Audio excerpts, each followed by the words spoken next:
का खालसा वाहिगुरु जी की फतेह। सतनाम श्री वाहिगुरु साहिब जीओ। गौड़ी ग्वारेरी महला तीजा। हौमै बिच सब जग बौराना, दूजै भाए भरम भुलाना। हौमै बिच सब जग बौराना, दूजै भाए भरम भुलाना। मोह चिंता चितवै आप ना पछाना, धंधा करतियां अण दिन विहाना। हिरदै राम रमहो मेरे भाई, गुरमुख रसना हर रसन रसाई। हिरदै राम रमहो मेरे भाई, गुरमुख रसना हर रसन रसाई। वाहिगुरु। ਇਹ ਪਵਿੱਤਰ ਬਚਨ ਤੀਸਰੇ ਪਾਤਸ਼ਾਹ ਨਿਮਾਣਿਆਂ ਦੇ ਮਾਣ ਨਿਤਾਣਿਆਂ ਦੇ ਤਾਣ ਸਤਿਗੁਰੂ ਧੰਨ ਧੰਨ ਸ੍ਰੀ ਗੁਰੂ ਅਮਰਦਾਸ ਮਹਾਰਾਜ ਜੀ ਦੇ ਉਚਾਰਨ ਕੀਤੇ ਹੋਏ। ਲੜੀ ਚੱਲ ਰਹੀ ਹੈ ਪਿੱਛੋਂ ਪਰਮੇਸ਼ਰ ਦੇ ਮਿਲਾਪ ਦੀ। ਕੱਲ ਆਪਾਂ ਸ਼ਬਦ ਸਰਵਣ ਕੀਤਾ ਸੀ ਕਿ ਪਰਮੇਸ਼ਰ ਨੂੰ ਮਿਲਣ ਵਾਸਤੇ ਮਨ ਨੂੰ ਮਾਰਨਾ ਚਾਹੀਦਾ। ਜਿਵੇਂ ਜੋਗੀ ਆਇਆ ਪਾਤਸ਼ਾਹ ਨੂੰ ਕਹਿਣ ਲੱਗਿਆ ਜੀ ਆਪਣੇ ਸਿੱਖਾਂ ਨੂੰ ਧਾਤਾਂ ਮਾਰਨੀਆਂ ਸਿਖਾਓ। ਮੈਂ ਜਾਣਦਾ ਹਾਂ, ਮੈਂ ਸਿਖਾ ਦੇਵਾਂਗਾ। ਪਾਤਸ਼ਾਹ ਕਹਿਣ ਲੱਗੇ ਧਾਤਾਂ ਮਾਰਨਾ ਸਿੱਖਣ ਦੀ ਲੋੜ ਨਹੀਂ, ਜੇ ਕੋਈ ਮਨ ਮਾਰਨਾ ਸਿੱਖ ਲਵੇ ਤੂੰ ਧਾਤਾਂ ਨੂੰ ਪਾਰੇ ਆਦਿ ਨੂੰ ਸੋਨੇ ਚਾਂਦੀ ਨੂੰ ਜੜੀਆਂ ਬੂਟੀਆਂ ਨਾਲ ਮਾਰਦਾ ਹੈ। ਆ ਤੈਨੂੰ ਸਭ ਤੋਂ ਸ਼੍ਰੋਮਣੀ ਕੰਮ ਮਨ ਮਾਰਨਾ ਸਿਖਾਈਏ। ਤੇ ਸਤਿਗੁਰੂ ਪਾਤਸ਼ਾਹ ਜੀ ਨੇ ਦੱਸਿਆ। ਫਿਰ ਕੱਲ ਆਪਾਂ ਸਰਵਣ ਕੀਤਾ, ਮਨ ਮਰੈ ਦਾਰੂ ਜਾਣੈ ਕੋਏ, ਮਨ ਸ਼ਬਦ ਮਰੈ ਬੂਝੈ ਜਨ ਸੋਏ। ਮਨ ਕਿਵੇਂ ਮਰਦਾ? ਜਦੋਂ ਉਹ ਲੋਕ ਪਾਰੇ ਨੂੰ ਮਾਰਦੇ ਆ, ਪਾਰੇ ਵਿੱਚ ਕੋਈ ਜੜੀਆਂ ਬੂਟੀਆਂ ਪਾ ਕੇ ਉਹਨੂੰ ਕੂੰਡੇ ਵਿੱਚ ਰਗੜਦੇ ਆ। ਇੰਨਾ ਰਗੜਦੇ ਆ ਕਿ ਜਦੋਂ ਪਾਰਾ ਦਿਖਾਈ ਦੇਣਾ ਬੰਦ ਕਰ ਜਾਂਦਾ, ਨਿੱਕਾ ਨਿੱਕਾ ਰਵਾ ਉਹਦਾ ਜੜੀਆਂ ਬੂਟੀਆਂ ਵਿੱਚ ਮਿਕਸ ਹੋ ਜਾਂਦਾ। ਫਿਰ ਉਹਨਾਂ ਨੂੰ ਮਿੱਠੀ ਅੱਗ ਦੇ ਉੱਪਰ ਰੱਖ ਕੇ ਗਰਮ ਕਰਦੇ ਆ ਤਾਂ ਕਿ ਪਾਰਾ ਉੱਡ ਨਾ ਜਾਵੇ ਔਰ ਦਵਾਈ ਬਣ ਜਾਵੇ। ਫਿਰ ਉਹ ਦਵਾਈ ਬਣ ਜਾਂਦੀ ਆ। ਉਸ ਕੱਚੇ ਪਾਰੇ ਦਾ ਮੁੱਲ ਕੁਛ ਵੀ ਨਹੀਂ, ਪਰ ਮਾਰੇ ਹੋਏ ਪਾਰੇ ਦਾ ਮੁੱਲ ਫਿਰ ਬਹੁਤ ਪੈ ਜਾਂਦਾ। ਉਹ ਮਰਿਆ ਹੋਇਆ ਪਾਰਾ ਜਿਹੜਾ ਦਵਾਈ ਬਣ ਜਾਂਦਾ। ਜਦੋਂ ਕਿ ਕੱਚਾ ਪਾਰਾ ਜਿਹੜਾ ਉਹੋ ਜਿਹੇ ਕਿਸੇ ਦੇ ਅੰਦਰ ਚਲਿਆ ਜਾਵੇ ਤਾਂ ਦਰਦ ਪੈਦਾ ਕਰਦਾ, ਬਿਮਾਰੀ ਪੈਦਾ ਕਰਦਾ। ਜੋਗੀ ਇਸ ਢੰਗ ਨਾਲ ਪਾਰੇ ਆਦਿ ਨੂੰ ਮਾਰਦੇ ਆ, ਧਾਤਾਂ ਨੂੰ ਮਾਰਦੇ ਆ। ਜੋਗੀ ਪੁੱਛਦਾ ਜੀ ਮਨ ਕਿਵੇਂ ਮਾਰਿਆ ਜਾਵੇ? ਤੇ ਪਾਤਸ਼ਾਹ ਕਹਿੰਦੇ ਸ਼ਬਦ ਨਾਲ। ਜਦੋਂ ਅਸੀਂ ਇਸ ਮਨ ਨੂੰ ਬਾਰ-ਬਾਰ ਸ਼ਬਦ ਰਾਹੀਂ ਘੋਟਾਂਗੇ ਹਿਰਦੇ ਦੇ ਕੂੰਡੇ ਵਿੱਚ, ਜਦੋਂ ਅਸੀਂ ਪਰਮੇਸ਼ਰ ਦਾ ਨਾਮ ਪਾ ਕੇ ਇਸ ਮਨ ਨੂੰ ਵਿੱਚ ਪਾ ਕੇ ਘੋਟਾਂਗੇ, ਰਗੜਾਂਗੇ, ਤਾਂ ਇਹ ਨਿਸ਼ਾਨੀ ਹੈ ਜਦੋਂ ਇਸ ਮਨ ਦੇ ਵਿੱਚੋਂ ਸਾਰੇ ਫੁਰਨੇ, ਸੰਕਲਪ, ਵਿਕਲਪ ਆਦਿ ਖਤਮ ਹੋ ਜਾਣ ਤੇ ਸਮਝੋ ਮਨ ਜਿਹੜਾ ਹੈ ਘੋਟਿਆ ਗਿਆ ਔਰ ਨਾਮ ਦੇ ਵਿੱਚ ਮਿਕਸ ਹੋ ਗਿਆ। ਧੁਨ ਮੈਂ ਧਿਆਨ, ਧਿਆਨ ਮੈਂ ਜਾਣੀ। ਇਹ ਮਨ ਜਿਹੜਾ ਹੈ ਉਹਦੇ ਵਿੱਚ ਮਿਕਸ ਹੋ ਜਾਂਦਾ ਹੈ। ਇਹਦੇ ਵਿੱਚੋਂ ਹਉਮੈ, ਹੰਕਾਰ ਆਦਿ ਜਦੋਂ ਖਤਮ ਹੋ ਗਿਆ ਸਮਝੋ, ਤਾਂ ਇਹ ਸ਼ਬਦ ਵਿੱਚ ਮਿਲ ਗਿਆ। ਗੁਰ ਸ਼ਬਦ ਸਮਾਵੈ ਅਵਰ ਨਾ ਜਾਣੈ ਕੋਈ ਜੀ। ਜਿਵੇਂ ਕੋਈ ਪਾਰੇ ਨੂੰ ਰਗੜ ਕੇ ਜੜੀਆਂ ਬੂਟੀਆਂ ਵਿੱਚ ਮਿਕਸ ਕਰਕੇ ਫਿਰ ਉਹਨਾਂ ਨੂੰ ਗਰਮ ਕਰਦਾ ਤੇ ਉਹਨਾਂ ਤੋਂ ਦਵਾਈ ਬਣਾਉਂਦਾ, ਇਸੇ ਤਰ੍ਹਾਂ ਇਹ ਮਾਰਿਆ ਹੋਇਆ ਮਨ ਵੀ ਇੱਕ ਦਵਾਈ ਬਣ ਜਾਵੇਗਾ। ਅਚਰ ਚਰ ਹੈ, ਜਿਸ ਪਰਮੇਸ਼ਰ ਵਾਲੇ ਚੱਲਦਾ ਨਹੀਂ ਉਧਰ ਚੱਲ ਪਵੇਗਾ। जिस तरह मन साडा निवान दे वल बड़ी जल्दी डिगदा, भाव पुठे कम्मां वल छेती जांदा। बुरे काम को उठ खलोया, नाम की बेला पै पै सोया। सुरत नूं शब्द नाल जोड़ना इहनूं बहुत औखा लगदा। नित ने 15-20 मिनट अद्धा घंटा करना पै जे तो बहुत औखा लगदा। फिल्मां देखणियां होण तां 3-3 घंटे रात नूं लोग VCR कोले बैठे रहिंदे सी। कोई सतनाम सी 6-6 घंटे 12-12 घंटे भी 100 रुपया दिता है VCR का, 4 फिल्मां देखांगे इहदे नाल। कोई सतनाम सी। पर जे सिमरन की गल करिए जपजी साहिब 15 मिनटां दा बड़ा औखा लगदा। भाव मन उपर नूं चढ़ना बड़ा औखा समझदा, थल्ले तां जदों मर्जी डेग लो। कल आपां पढ़ रहे सी, जदों गुरु किरपा करदा है मन शब्द दे नाल मारिया जांदा है। मन शब्द मरै बूझै जन सोए, जिसनों बख्शे दे वडियाई, गुर प्रसाद हर वसै मने आई। इस तरह मन हरि विच ते हरि मन विच बस जांदा जदों, उस तरह ही जदों पारा मारिया जांदा है, ये मन भी उवें मारिया जांदा। ये मन मैगल की तरह, हाथी की तरह है। हाथी शराब पी के मस्त कर लेंदे आ लोग। हाथी नूं शराब पिया के, जिवें हरिचंद राजे ने अपना श्री आनंदपुर साहिब पहाड़ी राजे केसरी चंद ने हाथी नूं शराब पिया के लिआंदा सी किले दा गेट भन्नण लई, पर अगों सिंह दी वर्षी ने उसकी सारी पीती ला दी ते पुट्ठा भज के जद गया ते अपनी बेअंत फौज मार दी। तो कहण तो भाव है साडा मन हाथी की तरह, इन्हें मैं मेरी दा नशा पीता होया। मन मैं मत मैगल मिकदारा, हाथी की न्याई मस्त होया मन। मैं मेरी विच भजिया फिरदा कि मेरे वर्गा कोई नहीं, मैं सब कुछ करदा, ये सब कुछ मेरा है। तो फिर इस मैं मेरी वाले मन नूं गुरु का शब्द ही कुंडी बन के मोड़दा है। कहो सतनाम सी। संसार वालों गुरु मार लैंदा, गुर अंकस मार जीवालन हारा। संसार वालों मार के परमेश्वर वल जिउंदा कर लैंदा। जिवें आम कहावत है, कोई 2 भरा 2 परिवार 2 बीबियां लड़ पैण तां गुस्से विच कह दिंदे आ, तू मेरे वालों मरिया मैं तेरे वालों मरिया। कोई सतनाम, लेकिन मरिया तो नहीं हुंदा ना। भाव अज तो तेरे नाल कोई संबंध नहीं। इउं मन जिहड़ा है विषय विकारां नालों संबंध तोड़ के परमेश्वर नाल जोड़ लैंदा। ये गुरु किरपा करदा। संसार वालों इहनूं मार दिंदा गुरु, ते परमेश्वर वाले नूं जिउंदा कर लैंदा। अचार चर है। फिर जिधर चढ़दा नहीं सी चढ़ाइयां वल, परमेश्वर वल चलदा नहीं सी, उधर चल पैंदा। अचार दा मतलब जो बहुत औखा काम है फिर वो भी कर लैंदा। सिमरन भजन दे विच भी इहदा फिर जी लग जांदा। अचार चरे तां निर्मल होए जद इधर चल पैंदा, फिर ये साफ होना शुरू हुंदा है, ते साफ हुंदा हुंदा ਉਹਦੇ ਵਿੱਚ मिलना शुरू हो जाता है। गुरमुख ਇਹ मन लिया सवार, ते सफाई करनी काहदी सीगी। असी केवल बाहरों तीर्थां ते नहाउंदे फिरे, पर गुरु साहब कहंदे नहीं, हौमै विचों तजे विकार, विचों हौमै आदि इन्हां विकारां नूं कढना ही भरीए मत पापां कै संग धोपै नावै के रंग। ये है इहदा असली इशनान, अंदरला इशनान। जदों अंदरला इशनान हो गया ਤਾਂ ਫਿਰ ਜੋ ਤੁਰ ਰਾਖੀਆਂ ਮੇਲ ਮਿਲਾਏ, ਜਿਨ੍ਹਾਂ ਨੂੰ ਪਰਮੇਸ਼ਰ ਧੁਰੋਂ ਹੀ ਆਪਣੇ ਨਾਲ ਜੋੜ ਲੈਂਦਾ। ਪਰਮੇਸ਼ਰ ਕਿਰਪਾ ਕਰਦਾ, ਸਾਨੂੰ ਮਨੁੱਖ ਬਣਾਇਆ, ਤੁਮਰੀ ਕਿਰਪਾ ਤੇ ਮਨੁੱਖ ਦੇ ਪਾਈ ਹੈ। ਫਿਰ ਅਗਲੀ ਕਿਰਪਾ ਕੀਤੀ, ਸਾਨੂੰ ਗੁਰੂ ਨਾਨਕ ਦੇ ਚਰਨਾਂ ਵਿੱਚ ਲਿਆਇਆ, ਸਤਸੰਗ ਦਿੱਤੀ, ਭਾਗ ਹੋਆ, ਗੁਰਸੰਤ ਮਿਲਾਇਆ, ਰੱਬ ਦੇ ਪਿਆਰਿਆਂ ਦੀ ਸੰਗਤ ਹੋਈ। 36 ਸੰਤਾਂ ਦੀ ਸੰਗਤ ਆਪਾਂ ਗੁਰੂ ਗ੍ਰੰਥ ਸਾਹਿਬ ਜੀ ਦੇ ਨਾਲ ਕਰ ਰਹੇ ਹਾਂ। ਕੋ ਸਤਨਾਮ ਸੀ। 36 ਰੱਬ ਦੇ ਪਿਆਰਿਆਂ ਦੀ, ਰੱਬ ਰੂਪ ਦੀ।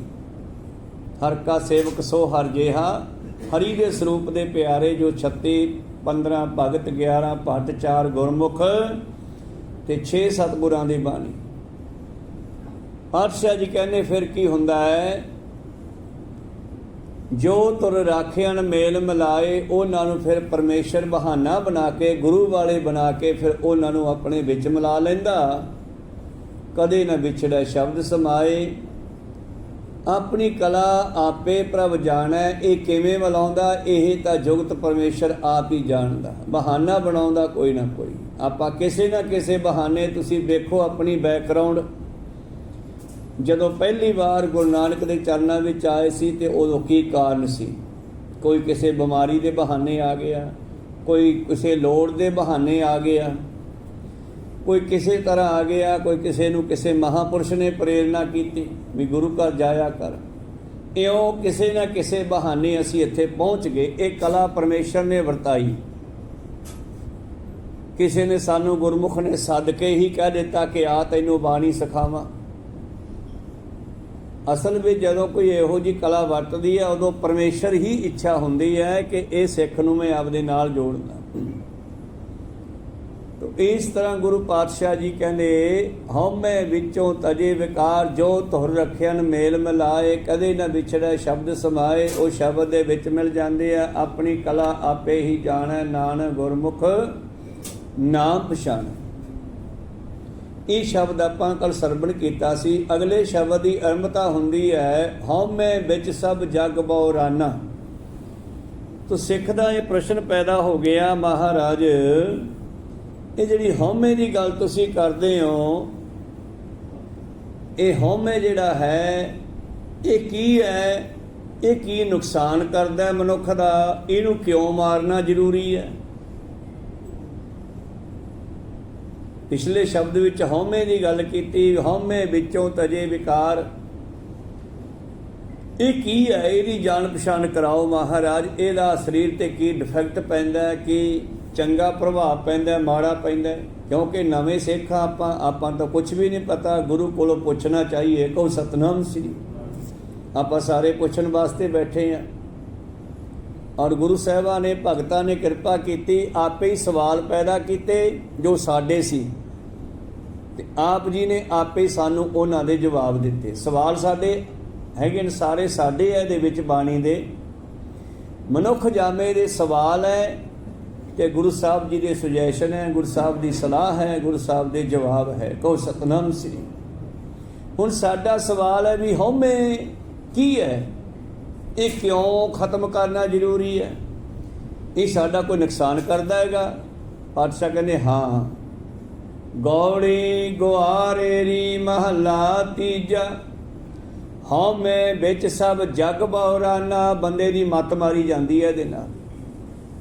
ਜਿਸ ਮੱਤ ਕੋਲੋਂ ਅਸੀਂ ਕੰਮ ਲੈਣਾ ਹੈ, ਜਿਸ ਬੁੱਧੀ ਕੋਲੋਂ ਕੰਮ ਲੈਣਾ ਹੈ, ਜਦੋਂ ਬੰਦੇ ਦੇ ਦਿਮਾਗ ਵਿੱਚ ਹੰਕਾਰ ਹੋ ਜਾਂਦਾ ਹੈ ਤੇ ਸਾਡੀ ਸੋਚਣ ਸ਼ਕਤੀ ਬੰਦ ਹੋ ਜਾਂਦੀ ਹੈ।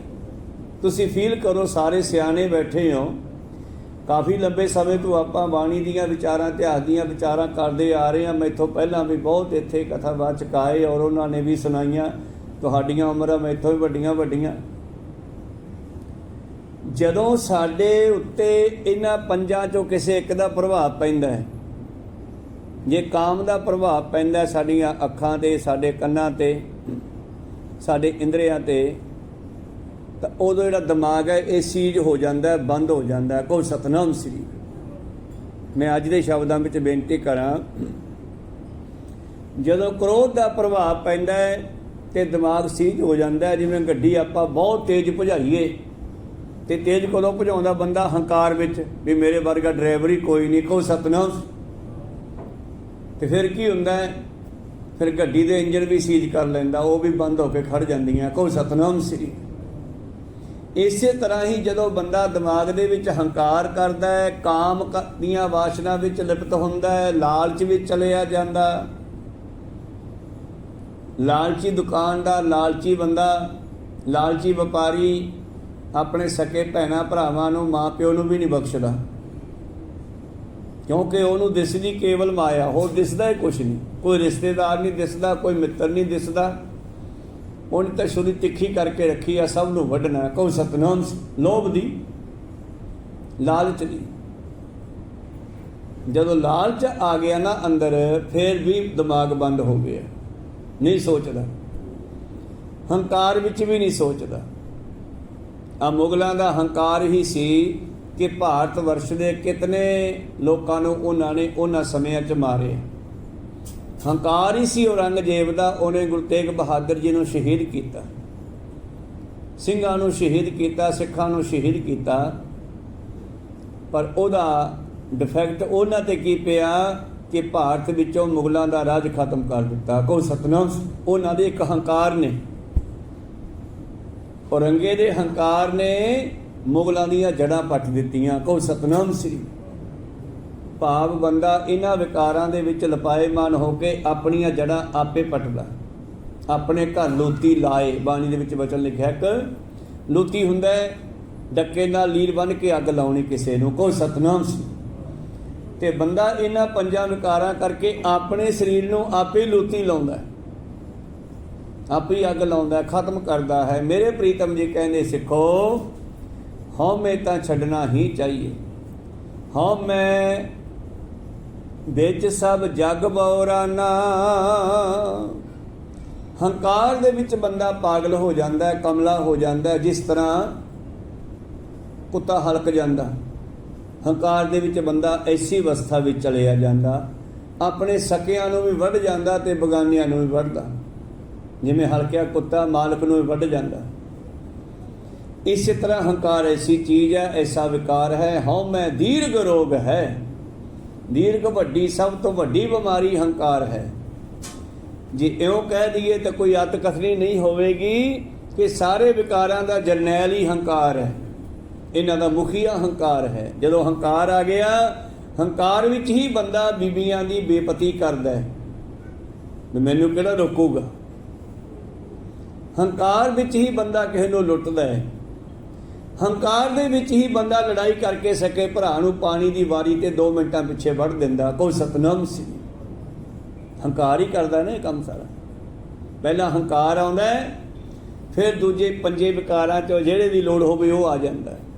ਕਿਤੇ ਕਾਮ ਆ ਗਿਆ, ਕਿਤੇ ਲੋਭ ਆ ਗਿਆ, ਕਿਤੇ ਕ੍ਰੋਧ ਆ ਗਿਆ, ਕਿਤੇ ਮੋਹ ਆ ਗਿਆ। ਕੋਈ ਸਤਨਾਮ। ਪਹਿਲਾਂ ਹੰਕਾਰ ਆਉਂਦਾ।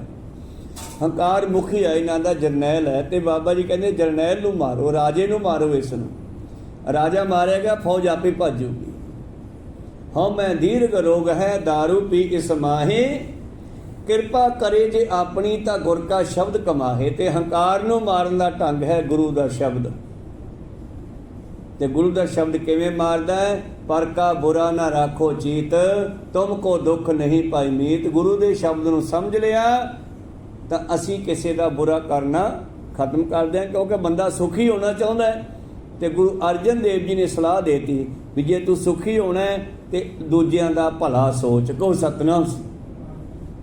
ਕਰ ਭਲਾ ਸੋ ਹੋ ਭਲਾ, ਅੰਤ ਭਲੇ ਕਾ ਭਲਾ। ਜਿਹੋ ਜਿਹਾ ਤੂੰ ਸੋਚੇਗਾ ਉਹਦੀ ਵਾਈਬ੍ਰੇਸ਼ਨ ਤੇਰੇ ਵੱਲ ਉਹੇ ਜੀ ਆਊਗੀ। ਜਿਹੋ ਜਿਹਾ ਤੁਹਾਡੀ ਸੋਚ ਵਿੱਚ ਕਿਸੇ ਦੇ ਪ੍ਰਤੀ ਚੱਲਦਾ ਹੋਊਗਾ ਨਾ, ਤੁਸੀਂ ਦੇਖ ਲਿਓ, ਤਜਰਬੇ ਕਰ ਲਿਓ, ਤੁਸੀਂ ਸੋਚ ਕੇ ਦੇਖ ਲਿਓ ਜਾਣ ਬੁੱਝ ਕੇ, ਤੇ ਤੁਹਾਡੇ ਜਿਹਦੇ ਬਾਰੇ ਸੋਚੋਗੇ ਉਹ ਤੁਹਾਡੇ ਬਾਰੇ ਵੀ ਉਵੇਂ ਸੋਚਣ ਲੱਗ ਜਾਊਗਾ। ਕੋਈ ਸਤਨਾਮ। ਤੁਸੀਂ ਉਹ ਸੋਚਣਾ ਬੰਦ ਕਰ ਦਿਓ, ਉਹ ਵੀ ਸੋਚਣਾ ਬੰਦ ਕਰ ਦੂਗਾ। ਇਹ ਕੀ ਹੈ? ਇਹ ਸਾਡੇ ਦਿਮਾਗ ਦੇ ਵਿੱਚੋਂ ਵਾਈਬ੍ਰੇਸ਼ਨ ਤਰੰਗਾਂ ਨਿਕਲਦੀਆਂ ਜਿਹੜੀਆਂ ਉਹਦੇ ਨਾਲ ਜਾ ਕੇ ਟਕਰਾਉਂਦੀਆਂ। ਜਿਹੋ ਜਿਹੀਆਂ ਤਰੰਗਾਂ ਤੁਸੀਂ ਛੱਡੋਗੇ ਉਧਰੋਂ ਉਹੋ ਜਿਹੀਆਂ ਵਾਪਸ ਆਉਣਗੀਆਂ। ਕੋਈ ਸਤਨਾਮ ਸੀ। ਸਾਧ ਨੂੰ ਸਾਧ ਦਿਸਦਾ, ਚੋਰ ਨੂੰ ਚੋਰ ਦਿਸਦਾ, ਆਮ ਕਹਾਵਤ ਹੈ। ਇਸ ਕਰਕੇ ਬਾਬਾ ਜੀ ਨੇ ਸਲਾਹ ਦਿੱਤੀ ਵੀ ਕਿਸੇ ਦਾ ਬੁਰਾ ਨਾ ਸੋਚੋ, ਤੁਹਾਡਾ ਕਦੇ ਬੁਰਾ ਨਹੀਂ ਹੋ ਸਕਦਾ। ਜਦ ਆਪਾਂ ਬੁਰਾ ਸੋਚਣਾ ਸ਼ੁਰੂ ਕਰਾਂਗੇ ਤੇ ਆਟੋਮੈਟਿਕਲੀ ਉਧਰੋਂ ਸਾਡਾ ਬੁਰਾ ਸੋਚਿਆ ਜਾਵੇਗਾ। ਅਕਬਰ ਰਾਜਾ ਆਪਣੇ ਬੀਰਬਲ ਮਿੱਤਰ ਨਾਲ ਟੱਪਦਾ, ਵਜ਼ੀਰ ਨਾਲ ਟੱਪਦਾ। ਬਾਜ਼ਾਰ ਦੇ ਵਿੱਚੋਂ ਇੱਕ ਦੁਕਾਨ ਕਿਸੇ ਨੇ ਬਹੁਤ ਵੱਡੀ ਸੜਕ ਤੇ ਅੱਗੇ ਵਧਾ ਕੇ ਬਣਾਈ ਹੋਈ ਹੈ, ਔਰ ਉਸ ਦੀ ਪੰਸਾਰ ਦੀ ਦੁਕਾਨ ਹੈ। ਚੰਦਨ ਵੀ ਲੰਬੇ ਸਮੇਂ ਤੋਂ ਬਹੁਤ ਪਿਆ ਉਹਦੀ ਦੁਕਾਨ ਦੇ ਵਿੱਚ, ਤੇ ਚੰਦਨ ਉਹਦਾ ਵਿਕ ਨਹੀਂ ਰਿਹਾ ਸੀ। ਤੇ ਉਹ ਸੋਚਦਾ ਸੀ ਕੋਈ ਰਾਜਾ ਰੂਜਾ ਮਰੇ, ਉਹ ਵੱਡਾ ਬੰਦਾ ਮਰੇ ਤੇ ਮੇਰਾ ਚੰਦਨ ਵਿਕੇ, ਕਿਉਂਕਿ ਚਿਖਾ ਬਣਾਈ ਜਾਂਦੀ ਹੈ ਚੰਦਨ ਦੀ ਵੱਡੇ ਲੋਕਾਂ ਵਾਸਤੇ। ਇਹ ਰੋਜ਼ ਇੱਦਾਂ ਹੀ ਸੋਚਦਾ ਵੀ ਮੇਰਾ ਚੰਦਨ ਕਿਵੇਂ ਨਿਕਲੇ, ਢੇਰ ਲੱਗਿਆ ਪਿਆ। ਉਧਰੋਂ ਰਾਜਾ ਲੰਘਿਆ ਤੇ ਰਾਜਾ ਬੀਰਬਲ ਨੂੰ ਕਹਿੰਦਾ ਇਹ ਦੁਕਾਨ ਕਿਹਦੀ ਆ? ਰਾਜਾ ਕਹਿੰਦਾ ਜੀ ਇਹ ਪੰਸਾਰ ਦੀ ਹੈ, ਵੱਡੇ ਪੰਸਾਰੀ ਦੀ ਹੈ। ਇਹਨੂੰ ਢਵਾ ਕੇ ਪਿੱਛੇ ਕਰਾਓ। ਇਹ ਗਾਂ ਵਧਾ ਕੇ ਬਣਾਈ ਆ ਇਸਨੇ। ਅੱਛਾ ਜੀ, ਕਹਾਂਗੇ। ਹੁਣ ਵਜ਼ੀਰ ਕਹਿੰਦੇ ਬੀਰਬਲ ਬੜਾ ਚਲਾਕ, ਬੜਾ ਸਿਆਣਾ ਸੀਗਾ। ਚਲੋ ਜਿਵੇਂ ਉਹਨਾਂ ਨੇ ਕਹਾਣੀਆਂ ਵਿੱਚ ਦੱਸਿਆ। ਬੀਰਬਲ ਆ ਕੇ ਦੁਕਾਨਦਾਰ ਨੂੰ ਕਹਿੰਦਾ ਵੀ ਰਾਜੇ ਦਾ ਹੁਕਮ ਹੈ, ਦੁਕਾਨ ਢਾਹ ਕੇ ਪਿੱਛੇ ਕਰਨੀ ਹੈ, ਤੂੰ ਅੱਗੇ ਵਧਾ ਕੇ ਬਣਾਈ ਹੋਈ ਹੈ। ਕਹਿੰਦਾ ਨਾ ਜੀ ਐ ਨਾ ਕਰੋ, ਇਹ ਤਾਂ ਬੜਾ ਪੈਸਾ ਲੱਗਿਆ, ਮੇਰਾ ਨੁਕਸਾਨ ਬਹੁਤ ਹੋ ਜਾਊਗਾ। ਕਹਿੰਦਾ ਫਿਰ ਤੂੰ ਕੀ ਸੋਚਦਾ? ਕਹਿੰਦਾ ਮੈਂ ਤਾਂ ਕੁਝ ਨਹੀਂ ਸੋਚਦਾ। ਕਹਿੰਦੇ ਫਿਰ ਵੀ ਜੇ ਰਾਜੇ ਦੇ ਪ੍ਰਤੀ ਕੋਈ ਮਾੜੀ ਸੋਚ ਹੈ ਤਾਂ ਦਿਮਾਗ ਚੋਂ ਕੱਢ ਦੇ। ਉਹ ਕਹਿਣ ਲੱਗਿਆ ਜੀ ਠੀਕ ਆ। ਫਿਰ ਵੀ ਕਹਿੰਦੇ ਕੋਈ ਸੋਚਿਆ ਕਦੇ ਕੁਛ ਨਾ ਕੁਛ? ਕਹਿੰਦਾ ਬਸ ਆਹੀ ਸੋਚਦੇ ਚੰਦਨ ਜਾਂ ਨਿਕਲ ਜੇ, ਯਾਰ ਕੋਈ ਮਰੇ ਰਾਜਾ ਰੂਜਾ, ਕੋਈ ਵੱਡਾ ਬੰਦਾ ਮਰੇ ਤੇ ਨਿਕਲੇ ਇਹ। ਕਹਿੰਦੇ ਪਰ ਅੱਜ ਤੋਂ ਬਾਅਦ ਇਹ ਸੋਚਣਾ ਬੰਦ ਕਰ। ਭਾਵੇਂ ਕਿ ਮਰਨਾ ਸਭ ਨਹੀਂ ਹੈ, ਪਰ ਆਪਾਂ ਸੋਚੀਏ ਤੇ ਆਪਣਾ ਸੋਚਣਾ ਮਾੜਾ। ਕੋਈ ਸਤਨਾਮ ਮਾਰਨਾ ਤਾਂ ਰੱਬ ਨੇ ਸਭ ਨੂੰ ਹੀ ਹੈ, ਛੱਡਣਾ ਕਿਸੇ ਨੂੰ ਵੀ ਨਹੀਂ। ਚੰਦਨ ਵੀ ਵਿਕ ਜੂਗਾ ਉਹਦਾ, ਕਫਨਾਂ ਵਾਲੇ ਦੇ ਕਫਨ ਵੀ ਵਿਕ ਜਾਣਗੇ। ਕੋਈ ਸਤਨਾਮ, ਪਰ ਸੋਚਣਾ ਮਾੜਾ ਹੈ ਇਸ ਵਿਸ਼ੇ ਤੇ ਵੀ ਫਲਾਨਾ ਮਰ ਜੇ। ਉਹ ਕਹਿਣ ਲੱਗਿਆ ਜੀ ਕਦੇ ਕਦੇ ਦਿਮਾਗ 'ਚ ਆ ਜਾਂਦੀ ਹੈ ਗੱਲ ਇਹੋ ਜਿਹੀ। ਕਹਿੰਦੇ ਦਿਮਾਗ 'ਚੋਂ ਕੱਢ ਦੇ ਗੱਲ ਇਹ।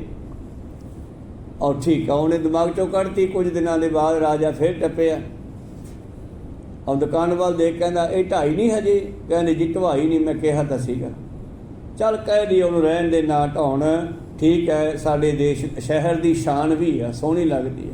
ਭਾਵ ਕਿ ਗੁਰੂ ਸਾਹਿਬ ਨੇ ਇਹਨਾਂ ਚੀਜ਼ਾਂ ਨੂੰ ਵੀ ਬਾਣੀ ਦੇ ਵਿੱਚ ਲਿਖਿਆ ਹੈ ਕਿ ਜਿਹੋ ਜਿਹਾ ਤੁਸੀਂ ਕਿਸੇ ਦੇ ਪ੍ਰਥਾਏ ਸੋਚੋਗੇ, ਤੁਹਾਡੇ ਪ੍ਰਥਾਏ ਉਹੋ ਜਿਹਾ ਸੋਚਿਆ ਜਾਵੇਗਾ। ਪਰ ਕਾ ਬੁਰਾ ਨਾ ਰਾਖੋ ਚੀਤ, ਤੁਮ ਕੋ ਦੁੱਖ ਨਹੀਂ ਪਾਈ ਮੀਤ। ਹਉਮੈ ਵਿੱਚ ਸਭ ਜਗ ਬਉਰਾਨਾ, ਦੂਜੈ ਭਾਏ ਭਰਮ ਭੁਲਾਨਾ।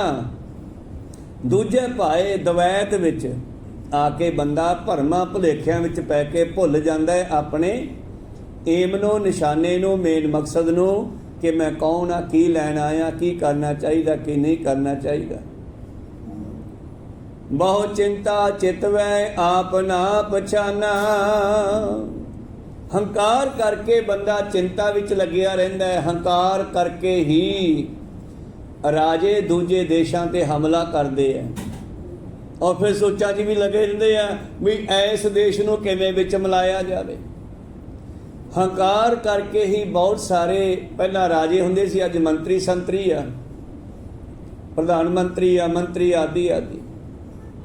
ਜੇ ਇਹਨਾਂ ਦੇ ਦਿਮਾਗ ਵੀ ਸੈੱਟ ਹੋਣ, ਇਹਨਾਂ ਦਾ ਹੰਕਾਰ ਨਿਕਲ ਜਾਵੇ ਦਿਮਾਗ 'ਚੋਂ ਤੇ ਜਨਤਾ ਦਾ ਭਲਾ ਸੋਚਣ, ਪਰ ਹੰਕਾਰ ਕਰਕੇ ਜਨਤਾ ਨੂੰ ਦੁੱਖ ਦਿੰਦੇ ਆ। ਹਮੇਸ਼ਾ ਇੱਕੋ ਹੀ ਚਿੰਤਾ ਰਹਿੰਦੀ ਆ, ਅਸੀਂ ਵੱਡੇ ਕਿਵੇਂ ਬਣੀਏ, ਸਾਡੀ ਕੁਰਸੀ ਪੱਕੀ ਕਿਵੇਂ ਹੋਵੇ। ਪਰ ਇਹ ਨਹੀਂ ਸੋਚਦੇ ਵੀ ਅਸੀਂ ਜਨਤਾ ਦਾ ਭਲਾ ਸੋਚੀਏ ਤਾਂ ਹੀ ਅਸੀਂ ਜਨਤਾ ਦੇ ਦਿਲ ਤੇ ਰਾਜ ਕਰ ਸਕਦੇ ਹਾਂ।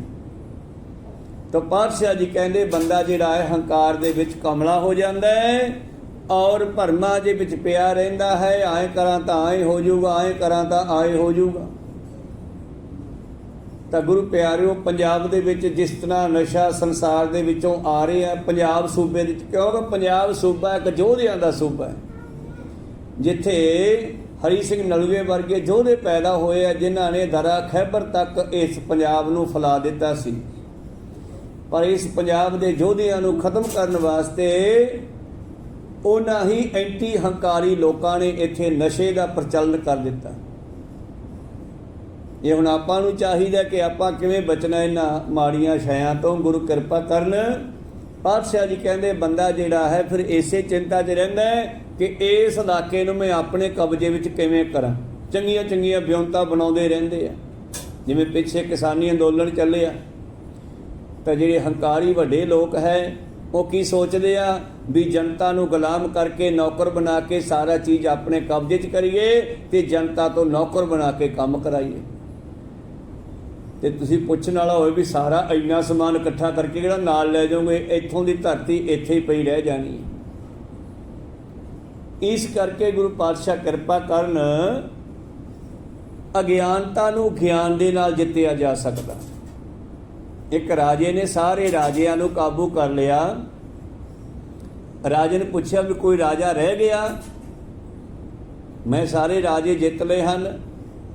ਇੱਕ ਸਿਆਣਾ ਰਾਜਾ ਕਹਿੰਦਾ ਜੀ ਇੱਕ ਰਾਜਾ ਰਹਿ ਗਿਆ। ਕਹਿੰਦੇ ਉਹ ਕਿਹੜਾ ਰਾਜਾ ਹੈ? ਕਹਿੰਦੇ ਉਹ ਹੈ ਅਵਿਵੇਕ, ਅਗਿਆਨਤਾ। ਉਹ ਕਿਵੇਂ ਜਿੱਤਿਆ ਜਾਵੇਗਾ? ਉਹ ਕਹਿੰਦੇ ਗਿਆਨ ਦੇ ਨਾਲ। ਤੇ ਗਿਆਨ ਕਿੱਥੋਂ ਮਿਲੇਗਾ? ਫਿਰ ਉਹ ਰਾਜਾ ਮਛੰਦਰ ਨਾਥ ਦਾ ਚੇਲਾ ਬਣਿਆ ਸੀਗਾ। 10ਵੇਂ ਪਾਤਸ਼ਾਹ ਨੇ ਇਹ ਕਥਾ 10ਮ ਗ੍ਰੰਥ ਵਿੱਚ ਲਿਖੀ ਹੈ, ਵਿਸ਼ਾਲ ਹੈ ਕਾਫੀ। ਤਾਂ ਮਛੰਦਰ ਨਾਥ ਦੱਸਿਆ ਕਿ ਇਸ ਅਵਿਵੇਕ ਨਾਂ ਦੇ ਰਾਜੇ ਨੂੰ ਵਿਵੇਕ ਦੇ ਨਾਲ ਜਿੱਤਿਆ ਜਾ ਸਕਦਾ ਹੈ, ਵਰਨਾ ਇਸ ਨੂੰ ਜਿੱਤਿਆ ਨਹੀਂ ਜਾ ਸਕਦਾ। ਇਸੇ ਗੱਲ ਨੂੰ ਬਾਬੇ ਨਾਨਕ ਨੇ ਕਿਹਾ, ਮਨ ਜੀਤੈ ਜਗ ਜੀਤ। ਜਿਹਨੇ ਮਨ ਜਿੱਤ ਲਿਆ ਉਹਨੇ ਆਪਣੀ ਅਗਿਆਨਤਾ ਨੂੰ ਜਿੱਤ ਕੇ ਗਿਆਨ ਦੇ ਨਾਲ ਆਪਣਾ ਜੀਵਨ ਵਧੀਆ ਬਣਾ ਲਿਆ। ਤੋ ਖੈਰ ਮੇਰੇ ਪ੍ਰੀਤਮ ਜੀ ਕਹਿੰਦੇ, ਬਹੁ ਚਿੰਤਾ ਚਿਤਵੈ ਆਪ ਨਾ ਪਛਾਨਾ। ਬੰਦਾ ਆਪਣੇ ਆਪ ਨੂੰ ਵੀ ਭੁੱਲ ਜਾਂਦਾ ਕਿ ਮੈਂ ਕੌਣ ਆ, ਕਰਨ ਕੀ ਆਇਆ ਤੇ ਕਰੀ ਕੀ ਜਾਣਾ। ਆ ਮੰਤਰੀ ਸੰਤਰੀ ਵੋਟਾਂ ਵੇਲੇ ਬੜੀਆਂ ਮਿੰਨਤਾਂ ਕਰਦੇ ਆ ਜਨਤਾ ਦੀਆਂ, ਜਨਤਾ ਨੂੰ ਬੜੇ ਸਬਜਵਾਗ ਵਿਖਾਉਂਦੇ ਆ, ਪਰ ਜਦੋਂ ਜਨਤਾ ਕਿਰਪਾ ਕਰਕੇ ਉਹਨਾਂ ਨੂੰ ਰਾਜ ਦੇ ਦਿੰਦੀ ਆ, ਫਿਰ ਹੰਕਾਰ ਹੋ ਜਾਂਦਾ, ਫਿਰ ਭੁੱਲ ਜਾਂਦੇ ਆ ਕਿ ਇਸੇ ਜਨਤਾ ਦੀਆਂ ਮਿੰਨਤਾਂ ਕਰਦੇ ਫਿਰਦੇ ਸੀ। ਕਹੋ ਸਤਨਾਮ। ਤੇ ਜਿਹੜੀਆਂ ਗੱਲਾਂ ਕਰਕੇ ਜਨਤਾ ਨਾਲ ਅਸੀਂ ਆਏ ਆ ਤੇ ਉਹ ਗੱਲਾਂ ਹੁਣ ਪੂਰੀਆਂ ਕਰੀਏ, ਪਰ ਭੁੱਲ ਜਾਂਦੇ ਆ, ਕਿਉਂਕਿ ਹੰਕਾਰ ਚੀਜ਼ ਹੀ ਐਸੀ ਹੈ, ਬੰਦੇ ਦੀ ਮੱਤ ਮਾਰ ਦਿੰਦੀ ਆ। ਕਹੋ ਸਤਨਾਮ। ਭੁੱਲ ਜਾਂਦਾ ਸਾਰਾ ਕੁਝ। ਤਾਂ ਪਾਤਸ਼ਾਹ ਕਹਿੰਦੇ ਹੰਕਾਰ ਤੋਂ ਬਚ ਕੇ ਰਹਿਣਾ ਚਾਹੀਦਾ। ਮਨ ਨੀਵਾਂ ਮੱਤ ਉੱਚੀ। ਜਿੰਨਾ ਮਨ ਨੀਵਾਂ ਹੋਵੇਗਾ ਓਨੀ ਮੱਤ ਉੱਚੀ ਜਾਵੇਗੀ, ਜਿੰਨਾ ਮਨ ਹੰਕਾਰੀ ਹੋਵੇਗਾ ਓਨੀ ਮੱਤ ਨੀਚ ਹੁੰਦੀ ਜਾਵੇਗੀ, ਡਾਊਨ ਹੁੰਦੀ ਜਾਵੇਗੀ। ਕਹੋ ਸਤਨਾਮ ਸ੍ਰੀ। ਤਾਂ ਮੇਰੇ ਪ੍ਰੀਤਮ ਜੀ ਕਹਿੰਦੇ, ਧੰਦਾ ਕਰਤਿਆ ਅਣਦਿਨ ਵਿਹਾਨਾ। ਬੰਦਾ ਆਪਣੀ ਅਸਲੀਅਤ ਨੂੰ ਭੁੱਲ ਜਾਂਦਾ ਹੈ। ਆਇਓ ਪੜਨ ਸੁਣਨ ਕੋ ਬਾਣੀ, ਨਾਮ ਵਿਸਾਰ ਲਗਾ ਅਣ ਲਾਲਚ ਬਿਰਥਾ ਜਨਮ ਪ੍ਰਾਣੀ। ਬਾਣੀ ਸਮਝਾਉਂਦੀ ਆ, ਪ੍ਰਾਣੀ ਤੂੰ ਆਇਓ ਲਾਹਾ ਲੈਣ, ਲੱਗਾ ਕਿ ਤਕ ਫਕੜੈ ਸਭ ਮੁਕਦੀ ਚੱਲੀ ਰਹਿਣ। ਕਿਹੜੇ ਮਾੜੇ ਕੰਮਾਂ ਵਿੱਚ ਪੈ ਗਏ ਆ? ਤੇਰੀ ਜ਼ਿੰਦਗੀ ਰਾਤ ਦੀ ਤਰ੍ਹਾਂ ਖਤਮ ਹੁੰਦੀ ਜਾਂਦੀ ਹੈ, ਹਨੇਰੇ ਦੀ ਤਰ੍ਹਾਂ। ਜਿਵੇਂ ਅਗਿਆਨਤਾ ਤੇ ਹਨੇਰਾ ਦੋਨੇ ਇੱਕੋ ਜਿਹੀਆਂ ਛਾਇਆ। ਹਨੇਰੇ ਵਿੱਚ ਰਾਤ ਟੱਪ ਜਾਂਦੀ ਆ, 12 ਘੰਟੇ ਸੁੱਤੇ ਆ, ਔਰ ਅਗਿਆਨਤਾ ਵਿੱਚ ਜ਼ਿੰਦਗੀ ਖਤਮ ਹੋ ਜਾਂਦੀ ਆ। ਕਹੋ ਸਤਨਾਮ ਸ੍ਰੀ। ਤੋ ਇਸ ਕਰਕੇ ਬਾਬਾ ਜੀ ਕਹਿੰਦੇ, ਭਲਿਆ ਤੂੰ ਕਿੱਧਰ ਚੱਲਿਆ ਹੈ? ਬਹੁਤ ਚਿੰਤਾ ਚਿਤਵੈ ਆਪ ਨਾ ਪਛਾਨਾ। ਆਪਣੇ ਆਪੇ ਦੀ ਖੋਜ ਨਹੀਂ ਕਰਦਾ, ਆਪਣੇ ਆਪ ਨੂੰ ਸਮਝਦਾ ਨਹੀਂ। ਧੰਦਾ ਕਰਦਿਆਂ ਅਣਦਿਨ ਬਿਹਾਨਾ।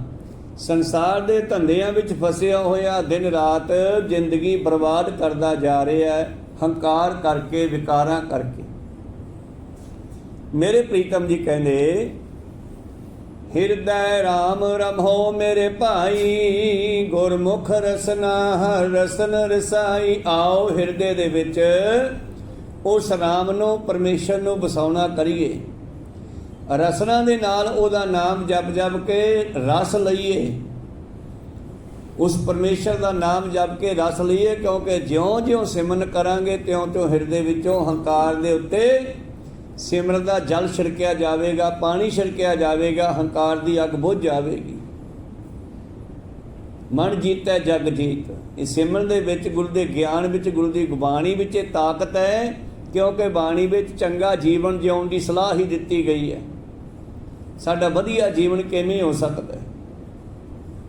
ਪਾਤਸ਼ਾਹ ਜੀ ਬਖਸ਼ਿਸ਼ ਕਰਦੇ ਹਨ। ਆਪਾਂ ਕੱਲ ਸਰਵਣ ਕੀਤਾ ਸੀ, ਨੈਣ ਨਾ ਦੇਖੇ ਸਾਧ ਸੇ ਨੈਣ ਬੇਹਾਲੇ ਆ। ਨੈਣ ਬੇਹਾਲ ਦੁਖੀ ਕਿਉਂ ਹੁੰਦੇ ਆ? ਕਿਉਂਕਿ ਗੁਰੂ ਦੇ ਦਰਸ਼ਨ ਨਹੀਂ ਕਰਦੇ।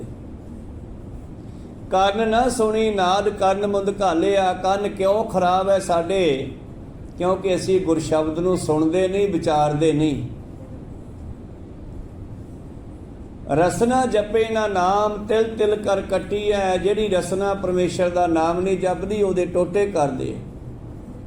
ਹਰ ਹਾਂ ਹੇ ਜੀਵ ਜਬ ਵਿਸਰੈ ਗੋਬਿੰਦ ਰਾਏ। ਦਿਨੋਂ ਦਿਨ ਘਟੀ ਹੈ। ਜਦੋਂ ਪਰਮੇਸ਼ਰ ਵਿਸਰ ਜਾਂਦਾ, ਬੰਦੇ ਦਾ ਖਾਤਮੇ ਵੱਲ ਪੈਰ ਜਾ ਰਿਹਾ, ਦਿਨੋਂ ਦਿਨ ਘਟਦਾ ਜਾ ਰਿਹਾ। ਕਿਉਂਕਿ ਜਿਹੜਾ ਪੈਸਾ ਅਸੀਂ ਕਿਸੇ ਵਧੀਆ ਵਪਾਰ ਤੇ ਲਾਤਾ, ਉਹ ਖਤਮ ਨਹੀਂ ਹੋਇਆ ਨਾ, ਉਹ ਵੱਧ ਕੇ ਮਿਲੂਗਾ ਦੁਬਾਰੇ। ਜਿਹੜਾ ਪੈਸਾ ਅਸੀਂ ਨਸ਼ਿਆਂ ਤੇ, ਵਿਸ਼ੇ ਵਿਕਾਰਾਂ ਤੇ ਲਾਤਾ, ਜੂਏ 'ਚ ਹਾਰਤਾ, ਉਹ ਨਹੀਂ ਮਿਲਣਾ, ਦੁਬਾਰੇ ਖਤਮ ਹੋ ਗਿਆ। ਤਾਂ ਜਿਹੜੇ ਸਵਾਸ ਨਾਮ ਤੇ ਲਾਤੇ, ਉਹ ਤਾਂ ਤੁਹਾਨੂੰ ਪ੍ਰੋਫਿਟ ਮਿਲੂਗਾ। ਜਿਹੜੇ ਸਵਾਸ ਤੁਸੀਂ ਵਿਸ਼ੇ ਵਿਕਾਰਾਂ ਦੇ ਅੱਡੇ ਤੇ ਗੱਲ ਤੇ ਉਹ ਖਤਮ ਹੋ ਗਏ। ਕੋ ਸਤਨਾਮ ਸੀ। ਹਰ ਹਾਂ ਜਾ ਬਿਸਰੈ ਗੋਬਿੰਦ ਰਾਏ ਦਿਨੋਂ ਦਿਨ ਘਟੀ ਹੈ। ਹੁਣ ਸਵਾਸ ਤਾਂ ਸਭ ਦੇ ਖਰਚ ਹੋ ਰਹੇ ਆ, ਪੈਸਾ ਸਾਰੇ ਖਰਚ ਕਰਦੇ ਆ।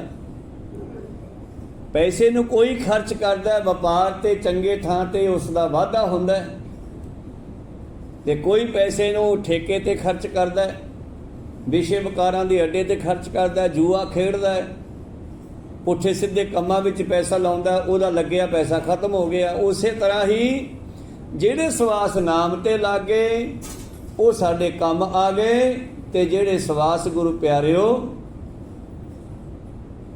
ਵਿਸ਼ੇ ਵਿਕਾਰਾਂ ਵਿੱਚ ਲੱਗੇ, ਨਿੰਦਾ ਚੁਗਲੀ ਵਿੱਚ ਲੱਗੇ, ਸੰਸਾਰ ਦੀਆਂ, ਜਿਵੇਂ ਕੱਲ ਕਹਿ ਰਹੇ ਸੀਗੇ ਕਿ ਬਾਕੀ ਸਭ ਬਕਨਾ ਹੈ। ਭਾਵ ਹੁੰਦਾ ਹੈ ਜਿਹਨੂੰ ਆਪਾਂ ਕਹਿੰਦੇ ਆ